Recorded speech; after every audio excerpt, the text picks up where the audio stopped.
Good morning everyone. आज हम बात करेंगे अपने नेक्स्ट चैप्टर के बारे में, जो कि है हमारा एयर। और कौन सी क्लास का है ये? हमारी 7th क्लास का। ठीक है ना, 7th क्लास का चैप्टर एयर के बारे में बात करेंगे। ठीक है, तो एयर में हम क्या पढ़ेंगे? एयर बेसिकली हम बात करने वाले हैं इसमें एटमॉस्फेयर के बारे में। और एटमॉस्फेयर हमारा क्या है? अगर हम पूछें आपसे तो एटमॉस्फेयर है क्या, तो आपके पास क्या जवाब होगा इसका? क्या है एक एटमॉस्फेयर? ठीक है, अगर हम एटमॉस्फेयर को डिफाइन करें तो ये एक ब्लैंकेट ऑफ एयर है। ठीक है ना, जब एक एयर का मास इज, ठीक है ना, उसको इकट्ठा करके किसको क्या बनाया गया है? एक एटमॉस्फेयर डेवलप होता है। और इसी एयर में हमको क्या मिलती हैं? हमारी गैसेस गैसेस मिलती हैं। ठीक है ना, जैसे हमारे हो गए oxygen, nitrogen, carbon dioxide, helium, lithium, ये सब। ठीक है ना, किस में मिलती है ये? हमारा एटमॉस्फेयर में। ठीक है ना, एटमॉस्फेयर हमारा किस लिए यूजफुल है? Survival of the human being. मतलब कि हम, अगर ये एटमॉस्फेयर नहीं होगा तो हम सर्वाइव नहीं कर सकते हैं ह्यूमन बीइंग, क्योंकि यहाँ पे सांस लेने में प्रॉब्लम हो जाएगी। ठीक है ना, ये एक हमारी जो एक चादर है ना एयर की, ये हमें प्रोटेक्ट करती है जो हार्मफुल गैसेज है, जैसे लाइक O3 हो गया। ठीक है ना, और क्या है? Protect us from the harmful effect of the sun rays, जैसे यूवी रेज हो गई। ठीक है ना, उनसे हमको प्रोटेक्ट करता है कौन?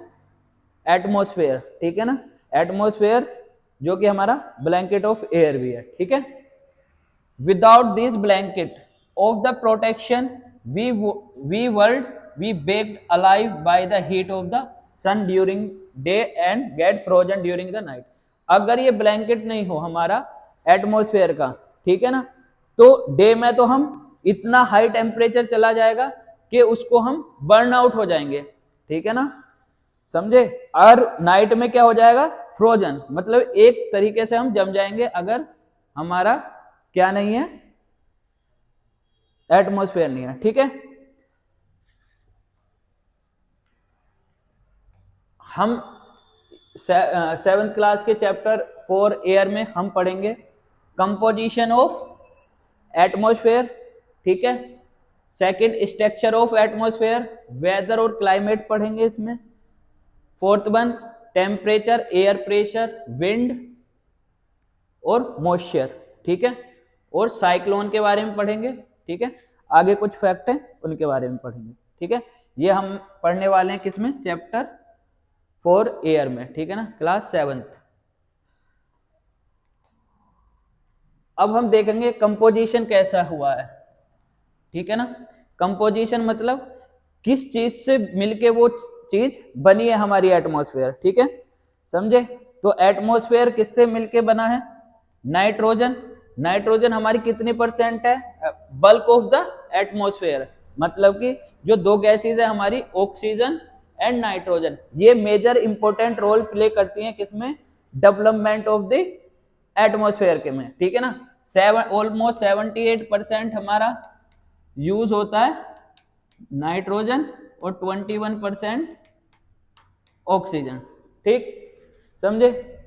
Carbon dioxide, helium, ozone, argon, hydrogen are found in lesser quantity. मतलब कि 1% के अराउंड ये सारी गैसेस एग्जिस्ट करती हैं किसमें? हमारे एटमॉस्फेयर में। ठीक है, फिर हम देखने वाले हैं tiny dust particle are also present in air. मतलब कि जो हमारे छोटे छोटे डस्ट पार्टिकल हैं, ठीक है ना, जो आपने देखे होंगे, जो हम ये धूल है ये उड़ती है, ठीक है ना, वो डस्ट पार्टिकल भी कहाँ पे एग्जिस्ट कर रहे हैं? हमारे एटमॉस्फेयर में कर रहे हैं। ठीक है, अब नेक्स्ट है हमारा plant also needed nitrogen from their survival. मतलब कि जैसे हमें ऑक्सीजन की जरूरत होती है ना जीने के लिए, ऐसे ही प्लांट्स को किसकी जरूरत होती है? नाइट्रोजन की। ठीक है ना, वो इनटेक करते हैं नाइट्रोजन और कार्बन डाइऑक्साइड, और हमको क्या दे रहे हैं? ऑक्सीजन। ठीक है, they can not take nitrogen directly from air. मतलब कि वो डायरेक्ट नहीं, जैसे हम डायरेक्ट ऑक्सीजन ले रहे हैं ना, वो ऐसे नहीं इनटेक कर रहे हैं प्लांट। वो कैसे? सॉइल के द्वारा, वाटर के द्वारा। ठीक है ना, वो इनडायरेक्ट वे में अपने को सरवाइव करने के लिए इनटेक कर रहे हैं किसका? नाइट्रोजन का। बैक्टीरिया हो गया that live in the soil and root of the some plant take nitrogen from the air and changes. मतलब कि जो बैक्टीरिया है रूट और सोइल में, वो बैक्टीरिया इनटेक कर रहा है नाइट्रोजन को। ठीक, नेक्स्ट है हमारा ऑक्सीजन। ठीक, ऑक्सीजन हमारी second most plentiful most gas on the air. मतलब कि ये सेकंड इंपॉर्टेंट गैस है हमारी किसमें, एटमॉस्फेयर में। और यही हमारा सर्वाइवल है किसका, ह्यूमन बीइंग्स का, एनिमल्स का। कौन, ऑक्सीजन। ठीक है, ये रहा।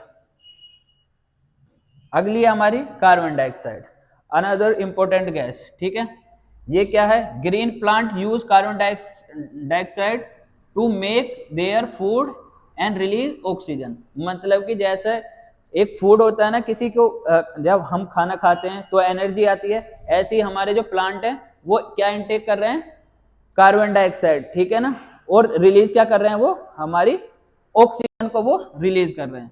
Amount of carbon dioxide release by the human being.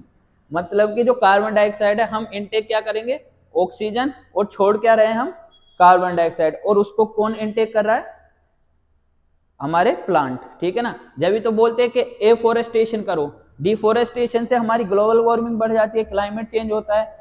तो हमको क्या करना चाहिए, एफोरेस्टेशन, मतलब कि प्लांट लगाओ। ठीक है ना, जो हमारी कार्बन डाइऑक्साइड है, मतलब हमारी गाड़ियां, इंडस्ट्रीज हैं, वो कार्बन डाइऑक्साइड रिलीज वो भी कर रहे हैं। तो उससे क्या है, हमारा जो प्लांट हम ज्यादा लगाएंगे तो वो हमारा इनटेक ज्यादा करेंगे कार्बन डाइऑक्साइड का। ठीक है, अगला है हमारा animal seem to be equal to the amount used by the plant which make perfect balance. मतलब कि ये दोनों के बीच में ना बैलेंस क्रिएट करके चलते हैं, किसके बीच में, ऑक्सीजन और कार्बन डाइऑक्साइड के बीच में। ठीक है ना, हम क्या इनटेक कर रहे हैं, ऑक्सीजन, रिलीज क्या कर रहे हैं, रिलीज क्या कर रहे हैं हम, कार्बन डाइऑक्साइड। ठीक है ना, ऐसी प्लांट है वो हमें रिलीज करते हैं ऑक्सीजन, इनटेक करते हैं कार्बन डाइऑक्साइड। ठीक है, हम इसका एक डायग्राम देख लेते हैं, ये रहा। ठीक है, फोटोसिंथेसिस हो रही है, एटमॉस्फेरिक ऑक्सीजन जा रही है, इनटेक हुआ। ठीक है ना, फिर रिलीज क्या करा, कार्बन डाइऑक्साइड। ये एक प्रोसेस है, ये साइकिल चलता रहता है। ठीक है, नेक्स्ट है हमारा, अगर कार्बन डाइऑक्साइड हमारी इंक्रीज हुई तो इसके इम्पैक्ट क्या होंगे। ठीक है, क्या क्या इम्पैक्ट होंगे तो वो देख लेते हैं। ग्रीन हाउस गैस इफेक्ट हो जाएगा।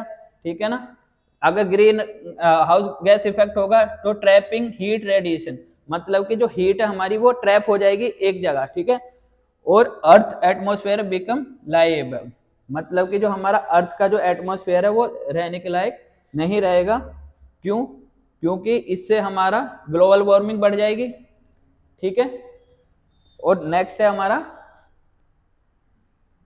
इससे मेल्टिंग स्नो होगी या ग्लेशियर पिघलेंगे, उससे हमारा राइजिंग सी लेवल होगा। और जो हमारे फ्लड आएगी कहाँ पे, जो कोस्टल एरिया है, जैसे हमारे केरला हो गया या हमारे आइलैंड है जैसे अंडमान निकोबार है, लक्षद्वीप है, वहां पे क्या आ जाएगी, फ्लड आ जाएगी। और उसकी वजह से सबमर्ज हो जाएंगे कुछ आइलैंड। ठीक है ना, जब सी लेवल बढ़ेगा। ठीक है, ये ड्रास्टिक चेंज होगा क्लाइमेट में। ठीक है, अब हम नेक्स्ट पढ़ेंगे, नेक्स्ट वीडियो में बात करेंगे हम स्ट्रक्चर ऑफ द एटमॉस्फेयर के बारे में। Thank you.